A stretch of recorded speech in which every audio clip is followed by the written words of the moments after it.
இன்றைக்கான வீடியோவில் வந்து காளான் பண்ணையோட 6வது நாள் ஈல்டு ப்ளஸ் அதுக்கான இன்கம் சேலஞ்ச் ஸ்டார்ட் பண்ணி 6 நாள் ஆகிடுச்சு. 1 மந்த் சேலஞ்சு. இதில் வந்து இந்த ஒரு மாதத்துக்கான ஈல்டு இந்த காளான் பண்ணையிலேருந்து எவ்வளோ எடுக்க முடியுன்றதை பார்க்க போகிறோம். இன்றைக்கி பார்த்தீங்கன்னா இந்த 5 நாளோட ஈல்டு ரொம்ப கம்மி. அதாவது ஒரு 2 பாக்கெட் அளவு தான் வந்துச்சு. நமக்கு ரெகுலராக பேக்கு போடாததுனால அந்த ஈல்டு வந்து கம்மியாக வந்துடுச்சு. ஆனால் ரெகுலராக பேக் போட்டிருந்தாலும் அந்த வெய்ய காலத்துலேயும் நல்லா ஈல்டு வரும். ஆனால் இந்தளவுக்கு கம்மியாக வருதில்லை. இருக்கிறதுலே வந்து இன்றைக்கி தான் ரொம்ப கம்மி. நாளைக்கெலாம் பார்த்தீங்கன்னா அந்தளவுக்கு இந்த ரெண்டுமே வருமானன்றதே கொஞ்சம் சந்தேகம்தான். ஏன்னா மொட்டை அவ்வளோ இல்லை, இருந்ததை பறிச்சாச்சு. நம்ம கண்டினியூவாக ஈல்டு எடுக்கணும்னா கண்டினியூவாக 1 விட்டு ஒரு நாள் ஷெட்டை பொறுத்து 1 விட்டு ஒரு நாள் தினமும் ஈல்டு போட்டுக்கிட்டு இருக்கணும். அதாவது பேக் போட்டுட்ருக்கணும். அப்போ தான் நம்ம ரொட்டேஷனில் போட்டுட்டு இருந்தால் மட்டும்தான் ஈல்டு எடுக்க முடியும். இல்லை ஒரு வாரத்துக்கு ஒரு டைம் அந்த மாதிரிலாம் போட்டிங்கன்னா ஈல்டு வந்து ஒரு 2 நாளைக்கு 3 நாளைக்கு வந்து ஈல்டு நிற்க ஆரம்பிச்சிடும். இல்லைனா சுத்தமாக வராது. வரதுமே பார்த்தீங்கன்னா இந்த 200 கிராம் கம்மியாகவும் வரும். இப்போ நாளைக்கெலாம் பார்த்தீங்கன்னா எனக்கு அந்த அளவுக்கு தான் வந்தால் வரும். ஏன்னா முக்கை அந்த அளவுக்கு இல்லாததுனால பாதி முக்கம் பார்த்தீங்கன்னா கருகி போயிருக்குது. வெயில் அதிகமாக இருந்ததுனால எவ்வளோ தான் நம்ம டெம்பரேச்சர் கண்ட்ரோல் பண்ணாலும் இப்போ கண்ட்ரோல் பண்ண முடியல. அந்தளவுக்கு வெயில் இப்போவே அதிகமாக இருக்குது.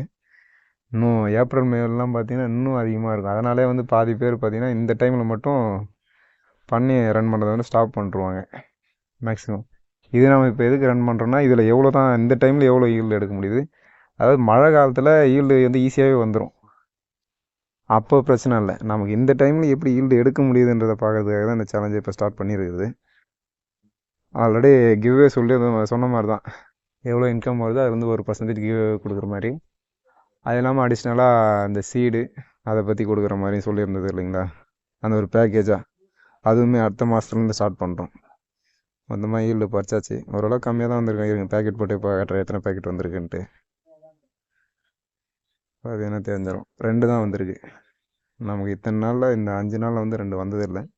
வீடியோ பார்த்துருந்தீங்கன்னா தெரிஞ்சிருக்கும்.